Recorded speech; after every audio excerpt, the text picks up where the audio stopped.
the apparent love of Filipinos to Korea and their culture, many came to a shock when hashtag Cancel Korea started trending in the Philippines. So how and when did this trend start? Bella Porsche, a 23-year-old Phil-Am TikTok influencer, posted this video last September 5, 2020. While the video and dance was quite innocent, it slowly garnered big criticism among Koreans. It was found that in the video, an arm tattoo of Bella was seen with the design of the rising sun, a symbol used by the Japanese militarism rule during the World War II and a time in which Korea greatly suffered. Thus is the start of the criticism. But these criticisms soonly escalated into derogatory comments and videos containing slurs, offensive actions, such as spitting, stepping, and tearing the Philippine flag in retaliation to Bella's video. And although Bella had apologized, hateful comments still swarmed her and later the rest of the Philippines. This then led to shock and outrage among Filipinos, thus creating the trend hashtag Cancel Korea.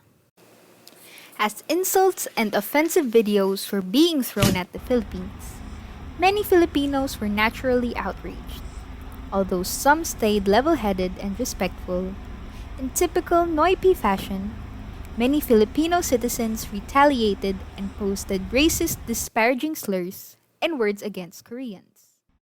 Social media has a huge impact on the issue, for it is where the problem began, in a platform called TikTok, and had spread throughout other social media platforms. Information in social media can be disseminated from one country to another in just a blink of an eye, and one of the most apparent social media concept is the cancel culture, which is the means of boycotting someone or something that made a mistake. This concept is totally wrong because social media should be a safe place for character development for everyone in it. It should provide people a room for improvement, allow people to learn from their mistakes and grow from their experience. As both a Filipino and a student, the best way to deal with the topic is number 1, be informed. In a globalized world where there is an easier access to different medias, it is our responsibility to be informed about the different news and happenings both locally and internationally.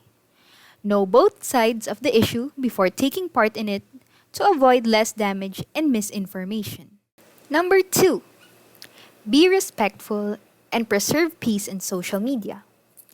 As we like to keep peace and make friends offline, we should also observe proper online ethics and netiquette. We must treat people kindly and respectfully, even though there is a sense of anonymity online. Number 3, be knowledgeable about history. This incident alludes that, as a part of the new generation, we should be knowledgeable of the mistakes of the past, as those who chose to neglect history are doomed to repeat it again. And lastly, we should stop cancel culture.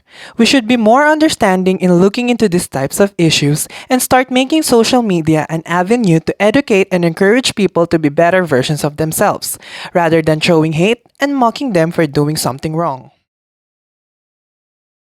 The hashtag Cancel Korea exposed a deep-rooted problem about cultural insensitivity, reverse racism, the cancel culture, and an aggravating problem about mob mentality in the online space. It is our duty as citizens to be respectful and knowledgeable about the cultures that are considered foreign to us.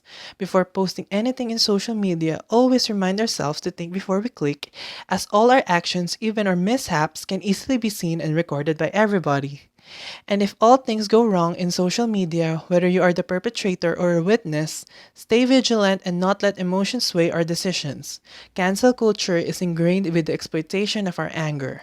It will be more beneficial to be the better person and choose to educate rather than hate. Teaching the uneducated and the socially ignorant is the answer to racism, not racism itself. It is our natural tendency to see things differently and use our perceptions to form judgment as to what we deem as acceptable and unacceptable. Our cultural lenses and our differences made it difficult for us to establish a bond and transcend over our geographical boundaries. It is time to take these glasses off and start living in the new and ever progressing world.